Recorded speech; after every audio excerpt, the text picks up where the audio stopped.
নগাঁৱত অমৃত আঁচনিৰ মুকলি কৰে মুখ্যমন্ত্ৰী সৰ্বানন্দ সোণোৱালে। 1 মাৰ্চ তাৰিখে নগাঁৱত নেহৰুবালিত অমৃত আঁচনিৰ অধীনত নগাঁও চহৰৰ বিশুদ্ধ খোৱা পানী যোগান আঁচনি, 3খনকৈ উদ্যান পুনৰ নিৰ্মাণ আৰু LED হাইমাষ্ট লাইটৰ নিৰ্মাণৰ আধাৰশিলা স্থাপন কৰে মুখ্যমন্ত্ৰী সৰ্বানন্দ সোণোৱালে। আজিৰ এই অনুষ্ঠানত মুখ্যমন্ত্ৰীগৰাকীয়ে তেওঁৰ ভাষণত কয় যে আজিৰ দিনটো নগাঁৱৰ লগতে সমগ্ৰ ৰাজ্যৰ বাবে এটা উল্লেখনীয় দিন, কাৰণ অমৃত আঁচনিৰ অধীনত নগাঁৱৰ লগতে অসমৰ আন 3খনকৈ চহৰক সামৰি লোৱা হৈছে। মুখ্যমন্ত্ৰীগৰাকীয়ে কয় যে এই পানী যোগান আঁচনিৰ জৰিয়তে সমগ্ৰ নগাঁও চহৰবাসী ৰাইজে বিশুদ্ধ খোৱা পানী লাভ কৰিব। লগতে কয় যে এই আঁচনিৰ জৰিয়তে নগাঁৱৰ 3খনকৈ উদ্যানৰ লগতে চহৰখনক আটকধুনীয়া কৰি তোলা হ'ব।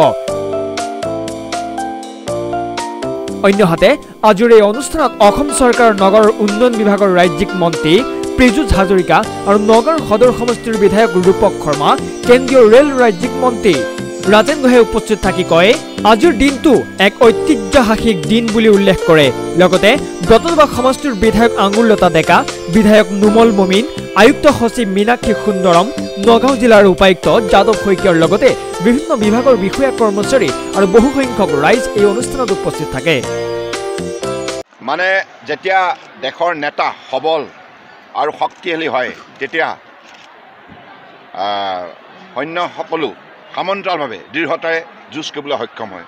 গতিকে দেশত যিহেতুকে এগৰাকী বলিষ্ঠ, দৃঢ়, সৎ আৰু নিষ্ঠাৱান নেতাই আজি নেতৃত্ব দিছে, প্ৰধানমন্ত্ৰী নৰেন্দ্ৰ মোদী ডাঙৰীয়াই। গতিকে তেখেতৰ নেতৃত্বত ভাৰতবৰ্ষৰ প্ৰতিগৰাকী সৈন্য, সেই সামৰিক বাহিনীৰ, সেই বায়ুসেনা হওক, স্থল হওক, জল হওক, নিৰাপত্তা বাহিনীৰ হওক, দেশৰ প্ৰতিগৰাকী আমাৰ খেতিয়ক হওক, শ্ৰমিক হওক, প্ৰতিগৰাকী নাগৰিকে আজি দৃঢ়তাৰে দেশৰ স্বাৰ্থত আজি আত্মনিয়োগ কৰিবলৈ সক্ষম হৈছে।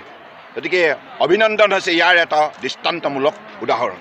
গতিকে সেইবাবে আমি অভিনন্দনে শত্ৰুৰ শিবিৰত থাকিও যি দৃঢ়তাৰে মাতৃ ভক্তি প্ৰদৰ্শন কৰিলে, ভাৰত মাতাৰ প্ৰতি শ্ৰদ্ধা নিবেদন কৰিলে, দৃঢ়তা প্ৰদৰ্শন কৰিলে, তাৰ বাবে আমি তেখেতক বিশেষভাৱে আন্তৰিক কৃতজ্ঞতা জ্ঞাপন কৰিছোঁ।